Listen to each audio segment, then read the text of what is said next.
আর একটু হলেই দিল্লি রেকর্ডের ৯-৬ করে দিয়েছিল। একটা শায়েরি বলতেই হয়, সব কিছুই ক্ষণস্থায়ী, কিন্তু ৪৯-এর রেকর্ড চিরস্থায়ী। ৯ রানে ৬ উইকেট, আরসিবি ৪৯ রানের রেকর্ড ভাঙার সুবর্ণ সুযোগ, কিন্তু তার হলো কই। কাইল জেমিসনের ছক্কায় ৫০ পার করে দিল্লি। এরপরেই আরসিবির ফ্যান্সদের কান্নাকাটি শুরু।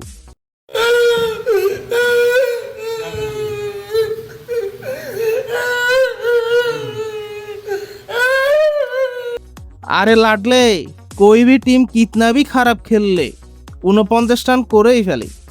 দিল্লি যেন হেরে গিয়েও জিতে গেল। আরসিবিও বুঝে গেছে তাদের ৪৯ রানের রেকর্ড আর ভাঙবে না।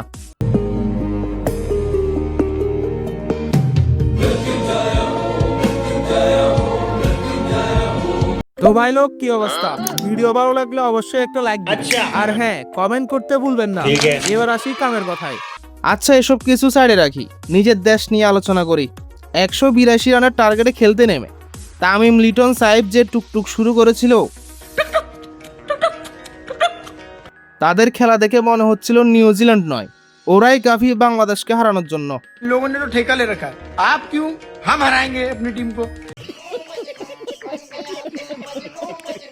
কিন্তু এই তিনজন আউট হওয়ার পর বাংলাদেশ যে ইউটার্ন নিল, দেখে মনে হচ্ছিল অস্ট্রেলিয়া খেলতেছে।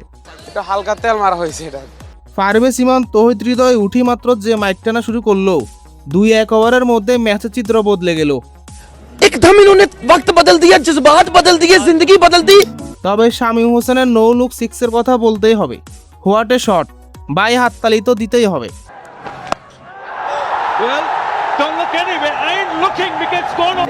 আচ্ছা, আইপিএলে ব্যাক আসি। আজকে হচ্ছে টেবিল টপার পাঞ্জাব বনাম দুঃখে থাকা রাজস্থানের ম্যাচ। বোলিং আর টপ অর্ডার দুই দলেরই সমানে সমান।